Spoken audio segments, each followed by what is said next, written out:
ধুতি পরলে এক পাইতে রান টান দাঁড়িয়ে থাকে না, দেখেন এবার পিছন যেটা কাঁচা দিয়ে থাকে আছে না, ধুতি। আচ্ছা, এদের ওদের জাতীয় পোশাক। বিদেশে আসবে মেহমান, এক দেশের প্রধানমন্ত্রী, কিন্তু ওর পোশাক নিয়ে আসে ধুতি। ওদের ধর্মীয় পোশাক ছাড়ে নাই। আর আজকে মুসলমানদের কি হলো? আজকে মুসলমান আল্লাহ আল্লাহ রাসূল যেই পোশাকের কথা বলছেন, সাহাবায়ে কেরাম যে পোশাক পরছেন, সেই পোশাকের ব্যাপারে তোমার এত বাধা নিষেধ, তাহলে তোমার খ্রিস্টানদের পোশাকটা ভালো লাগে কে?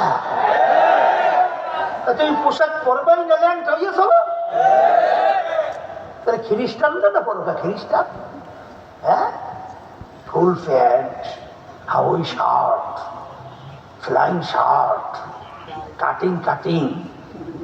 বর্তমানে একদম বাইরে নিয়েছে, সেদিকে দেখি হ্যাঁ নিছি গে, হ্যাঁ নিছি গে, আসছে না মেয়া। আমি তোর ব্যাপারটা কি, আর প্যান্টটা সিগে, আর বর্তমানে বাইরে পাশাও বলিছি গে, হ্যাঁ বলে বর্তমানে বাইরে নিয়েছি, ওর বলে দাম আরো বেশি। আমি জিজ্ঞেস করি সেদিনকে কোথায় যাবে, আমি বলি কি রে ব্যাপার, এই এরকম এরকম হাঁটু ধরে এরকম সিরিয়াই সিরিয়াই সিরিয়াই সিরিয়াই করে হুল সিরিয়ান, ওর একটা স্টাইল, কেমন স্টাইল? কথা আল্লাহ রাসূল সাল্লাল্লাহু আলাইহি ওয়াসাল্লাম বলছেন, গুইলের গর্তে ঢুকবে মুসলমান, ওদের পিছনে পিছনে গর্তে ঢুকবে। কথা বলছেন? এখন এই বিজে থেকে মনে হয় কোন জায়গায় প্যান্ট সিরিয়ে গেছে, মনে হয় যেন সেলাই তো সময় পাই না, ভালো গান পায়ও নাই, ওইটা মনে হয় দেখছে একটাই, মনে করছে উন্টি সিরিয়ার স্টাইল, এইটা বলে রাখতে আছে, খুব ভালো লাগে। তোমার ওইটা ভালো লাগে খারাপ কারণটা? হ্যাঁ, আমার বাজানদেরকে বলো পর্দা আলেম, ওদেরকে বলো রোডে। এই হাফিজুর রহমতুল্লাহ আলাইহি মনে আছে? এই ছোট তো বুঝবেন না, মনে মনে এই বটগাছ মার্কায় নির্বাচন করছিল না, প্রেসিডেন্ট নির্বাচন, তখন তো আমরা বুঝি, ভালোই বুঝি, তখন বুঝ ভালো। এখন আমি চিনতে বলি, আহারে হুজুরের মার্কাটা হয়েছে বট গাছ। বট গাছ কোনোদিন জীবনে নির্বাচনের মার্কা হয় এত কোনোদিন জীবনে শুনিনি।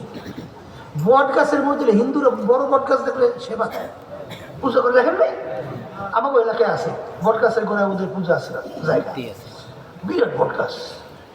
এখন এই বট গাছে হুজুরের মার্কা, মনটা এত খারাপ যে কেমন হইবে, তার মার্কা তো পাইয়ে গেছে, নির্বাচন শুরু হয়ে গেছে। এখন স্লোগান কি? বট গাছ বট গাছ বট গাছ, শুরু হয়ে গেছে না? আরে ফেপসি ছুটে যায় না নির্বাচনের সময়? এখন কইতে কইতে ওই নামটাই এত মজা লাগে, মানে এই বট গাছ বলতে বলতে এখন দেখি ঘুমাইলো বট গাছ, উঠলেও দেখি বট গাছ, আটতে আসি বট গাছ। কি রে ঘটনা কি? যেই নামটা একটু আগে ভালো লাগে নাই, সেই নামটা এখন লইতে এত মজা লাগে। তাহলে বুঝা গেল বাজান, তুমি যদি সুন্নতি পোশাক পরো, এর ভিতরে এমন মজা আমার মালিক রাখছে, একটু পইরা চইলা দেখো, এই মজার কোনো শেষ না। খ্রিস্টান বিজাতিদের পোশাক তুমি পরবা, ওর ভিতরেও কিন্তু একটা মজা আছে না নাই? কিন্তু বাজানদারি রাখার মধ্যেও মজা, না রাখার মধ্যেও কিন্তু মজা। এই সুন্নাত তরিকা চুল রাখার মধ্যেও মজা, না রাখার মধ্যেও মজা। লম্বা জামা সুন্নতি গায়ে দেওয়ার মধ্যেও মজা, না দেওয়ার মধ্যেও মজা। পাগড়ি বাঁধার মধ্যেও মজা, না বাঁধার মধ্যেও মজা। আবার বাজান এক মজায় খুশি হয় আল্লাহ এবং আল্লাহর রাসূল, আর এক মজায় খুশি হয় ইবলিস শয়তান। দুটোটাই মজা আছে না? এখন তুমি খুশি করবা কাকে? বলো আল্লাহ এবং আল্লাহ রাসূলকে।